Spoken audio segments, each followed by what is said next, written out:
Hi guys, welcome to civil engineering whole solution. My name is Kamlesh Dhone और आज हम लोग जो डिस्कस करने वाले हैं वो है सपोर्ट रिएक्शन बेस्ड कुछ important cases. Okay, this is part 9। इसके पिछले लेक्चर्स में मैंने आप लोगों को केस 1 और केस 2 डिस्कस करा था, जिसपे सिंपली सपोर्टेड बीम पर पॉइंट लोड लग रहा था। एक बार लोड सेंटर पे लग रहा था तो हमने रिएक्शन फाइंड करी थी W/2 और W/2, और जब लोड सेंटर पे ना लगकर एसेंट्रिक लगता है, अलग अलग डिस्टेंस पे लगता है, तो हमने रिएक्शन निकाली थी WB/L और WA/L। आज हम लोग केस 3 डिस्कस करने वाले हैं। Okay, suppose this is simply supported beam. आपको बताया था क्या होता है सिंपली सपोर्टेड बीम। जब किसी बीम को दो कॉलम कॉर्नर पर सपोर्ट करते हैं तो उसे हम सिंपली सपोर्टेड बीम कहते हैं। अच्छा, अब इसके बीच की जो लेंथ है वो है L, जिसे हम क्या कहते हैं, स्पान। अब देखिए, मैंने इस पर एक लोड लगा दिया है जिसे हम कौन सा लोड कहते हैं, UDL, यूनिफॉर्मली डिस्ट्रीब्यूटेड लोड। ये ऐसा लोड होता है जो लेंथ के साथ डिस्ट्रीब्यूट होता है, हर पॉइंट पे एक जैसा होता है। ये मैंने आप लोगों को पिछले टाइप्स ऑफ लोड में, पिछले वीडियोस के टाइप्स ऑफ लोड वाले टॉपिक में मैंने आपको ये समझाया था। ओके, तो ये देखिए, इसकी यूनिट देखिए, किलो न्यूटन पर मीटर, क्योंकि ये लेंथ के साथ क्या होता है, डिस्ट्रीब्यूट होता है। ओके, चलिए, अब ये पॉइंट है ए और ये पॉइंट है बी, और आपको इसकी क्या फाइंड करना है, रिएक्शन। तो आज भी मैं आप लोगों को दो अप्रोच बताऊंगा। एक डायरेक्ट अप्रोच जो कॉम्पिटिटिव एग्जाम्स में SSC, JEE, व्यापम, सब इंजीनियर, रेलवे जूनियर इंजीनियर सब में पूछी जाती है। ये देखिए, तो कुछ भी नहीं है। आपको अगर RA और RB फाइंड करना है तो देखिए, इसकी डायरेक्ट अप्रोच क्या है, ऊपर से कितना लोड आ रहा है, ऊपर से कितना लोड आ रहा है, ये देखिए, ये मैंने इसको लिख रखा है W। कितना है, कितना लोड आ रहा है, W। तो इसको सिर्फ W मत बोलना है, क्योंकि इसके साथ लेंथ भी ली जाती है। तो कितना लोड आ रहा है ऊपर से, W इंटू L। कितना आ रहा है load, W into L। Okay, यही आ रहा है लोड, W इंटू L। तो हाफ इधर जाएगा और हाफ इधर जाएगा, तो यही इसकी रिएक्शन है। कोई भी इसकी रिएक्शन पूछे तो आप बता देना WL/2, और इसकी रिएक्शन WL/2। पिछली केस में याद करो, जब सेंटर पे पॉइंट लोड लगता था तो रिएक्शन कितनी होती थी, W/2 और W/2। अब चूंकि ये UDL है तो इसलिए इसमें लेंथ भी आ गई, WL/2 और WL/2। ये बहुत इंपॉर्टेंट केस है, 10 से 12 बार एग्जाम्स में ये केसेस पूछी गई है। देखिए, इस पर एक मैं न्यूमेरिकल भी करा देता हूँ आप लोगों को। सपोज ये एक न्यूमेरिकल है, ये देखिए, ये एग्जाम्स में पूछा गया था कि बोला एक पॉइंट लोड लगा हुआ है और ये वैल्यू है 80 किलो न्यूटन पर मीटर, और ये डिस्टेंस दे रखी है 8 मीटर।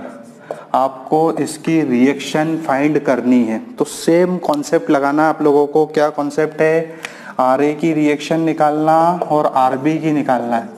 क्या फॉर्मूला बताया मैंने आपको, WL/2। ये देखिए, अब आपको सिर्फ वैल्यू पुटअप करनी है। ये आपका W है, ये आपका L है, और 2 आपको खुद से लगाना है। ओके, तो विद इन सेकेंड आप इसका आंसर फाइंड कर सकते हो। W कितना है, 80, लेंथ कितनी है, 8/2, और यहाँ पर भी 80, लेंथ है 8 और ये 2। अब आप इसको सॉल्व कर लीजिए। ये देखिए, 2 से 8 कैंसिल हो गया, ये देखिए, तो 80 इंटू 4 कितना हो गया, 320, और यूनिट देखिए कितनी आ रही है, किलो न्यूटन। और ये पर मीटर तो सिर्फ ये दिखाने के लिए है कि ये लेंथ के साथ क्या होता है, डिस्ट्रीब्यूट होता है। ओके, तो आई थिंक आप लोगों को ये न्यूमेरिकल अच्छे से समझ में आ गया होगा।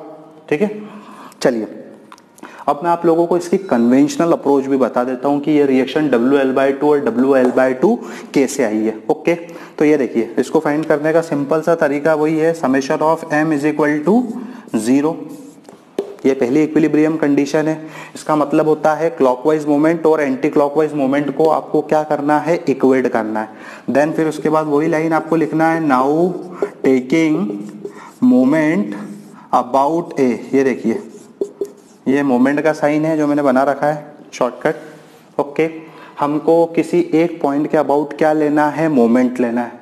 ओके, काम अभी भी वही करना है, क्लॉकवाइज मोमेंट को एक तरफ और एंटी क्लॉकवाइज मोमेंट को एक तरफ। और मोमेंट किसके अबाउट ले रहे हैं, ए पॉइंट के अबाउट। ओके, चलिए, अब आप देखिए, हम ए पॉइंट पर खड़े, सबसे पहले तो ये आरबी ये कैसा जा रहा है, एंटी क्लॉकवाइज डायरेक्शन में, दिख रहा है आपको, ये रहा फोर्स और ये रही डिस्टेंस। तो मैं लिख सकता हूं R B into L, force into perpendicular distance, ये दोनों मिलके कौन सा मोमेंट क्रिएट करते हैं, एंटी क्लॉकवाइज मोमेंट। ओके, अब यहां देखिए, अब ये पूरा यूडीएल है, ये कैसा मोमेंट क्रिएट करेगा, क्लॉकवाइज मोमेंट। कैसा मोमेंट क्रिएट करेगा, क्लॉकवाइज मोमेंट। ओके, चलिए, तो अब मोमेंट की क्या डेफिनेशन होती, फोर्स इनटू परपेंडिकुलर डिस्टेंस। तो फोर्स में आप क्या लोगे, सिर्फ W मत लेना, कितना लेना, W इंटू एल, ये लेंथ के साथ डिस्ट्रीब्यूट होता है तो इसमें लेंथ भी ली जाती है। ये हो गया आपका फोर्स, ये सिर्फ फोर्स हुआ है, और परपेंडिकुलर डिस्टेंस आपको लेना है तो वो कैसे ली जाती है, उसके लिए आपको एक कॉन्सेप्ट मालूम होना चाहिए। देखिए इसकी CG, सेंटर ऑफ ग्रेविटी, क्या होती है सेंटर ऑफ ग्रेविटी, किसी भी बॉडी का जो टोटल वेट जिस पॉइंट पे एक्ट करता है उसे ही हम लोग क्या कहते हैं, CG, सेंटर ऑफ ग्रेविटी। इसे हम गुरुत्व केंद्र कहते हैं। The whole weight of the body is act at a point is called CG। Okay, तो आपको उसकी सिर्फ CG मालूम होना चाहिए, सेंटर ऑफ ग्रेविटी। जैसे देखिए ये पेन है, सपोज इसका पूरा वेट इस पॉइंट पे एक्ट करता है। ओके, तो यही इसकी क्या हो जाएगी, सेंटर ऑफ ग्रेविटी। ओके, और किसी भी बॉडी की एक CG होती है, किसी भी बॉडी की सिर्फ एक CG होती है। ओके, चलिए, तो अब आप मुझे एक बात बताइए, ये तो हो गया फोर्स W इंटू एल, और ये जो इसकी CG से दूरी कितनी होती है, L/2, यही इसकी परपेंडिकुलर डिस्टेंस होगी। ये बस यहाँ पर सीखने लायक यही कॉन्सेप्ट है कि ये फोर्स कैसे आया, तो बता देना इसका रीजन कि W लेंथ के साथ डिस्ट्रीब्यूट होता है, इसीलिए लिखा जाता है W इंटू एल, और परपेंडिकुलर डिस्टेंस L/2 क्यों आई, तो बता देना कि ये जो इसकी CG है कि नहीं, CG से ये जो डिस्टेंस है CG कितनी होती है, L/2। ओके, ठीक है, मतलब हम ये मानते हैं कि ये जो WL/फोर्स है वो इस पॉइंट पे एक्ट करता है। देखिए पूरा जो WL है वो इस पॉइंट पे एक्ट करता है, ये फोर्स, और ये रही परपेंडिकुलर डिस्टेंस। ओके, अब तो कुछ भी नहीं है, अब तो सॉल्व ही हो गया ये देखिए L से L कट कर दीजिए तो आपके पास आपका पहला आंसर आ जाएगा, आरबी की वैल्यू WL/2। ओके, यही निकाला था आप लोगों ने, यही था, डायरेक्ट अप्रोच से यही निकला था, WL/2। चलिए, अब ये दूसरा वाला निकालना है, तो ये कैसे निकलेगा, तो फिर मैंने आपको बताया था इसके लिए हमें सेकंड इक्विलिब्रियम कंडीशन लगाना पड़ेगी, summation of V is equal to 0। इसका मतलब होता है upward force is equal to downward force. Okay, चलिए, तो मैं इसको थोड़ा मिटा देता हूं ताकि आपको कोई कंफ्यूजन क्रिएट ना हो। अब आप मुझे बताइए अपवर्ड फोर्स कौन कौन है, एक तो RA है और एक RB है, और डाउनवर्ड फोर्स क्या है, तो ये रहा डाउनवर्ड फोर्स, ये मैंने लिख रखा है यहाँ पे, इसकी वैल्यू कितनी है, W इंटू एल, यही है, ये देखिए ये W और ये L है कि नहीं, इसी को मैंने लिख रखा है, यही है, UDL के कारण आने वाला लोड कितना है, WL। ओके, चलिए, अब तो खत्म ही हो गया ये। RB की वैल्यू आप यहाँ पुट कर दीजिए, कितनी है, WL/2 is equal to WL, then इसको सॉल्व कर लीजिए। ये देखिए ये WL है, WL/2 उधर गया तो माइनस में हो गया, इसका क्रॉस मल्टीप्लाई कर लीजिए, 2WL माइनस WL/2, और ये देखो 2WL में से WL गया तो कितना बचा, WL/2, ये आपकी सेकंड रिएक्शन है। ओके, यही आई थी, ठीक है, तो ये इसकी कन्वेंशनल अप्रोच है जो कि आप लोगों को मालूम होना चाहिए, और इस टाइप से क्वेश्चन आते हैं, आपको ये फॉर्मूला यूज करना है, WL/2 वो W रहेगा और ये L रहेगा।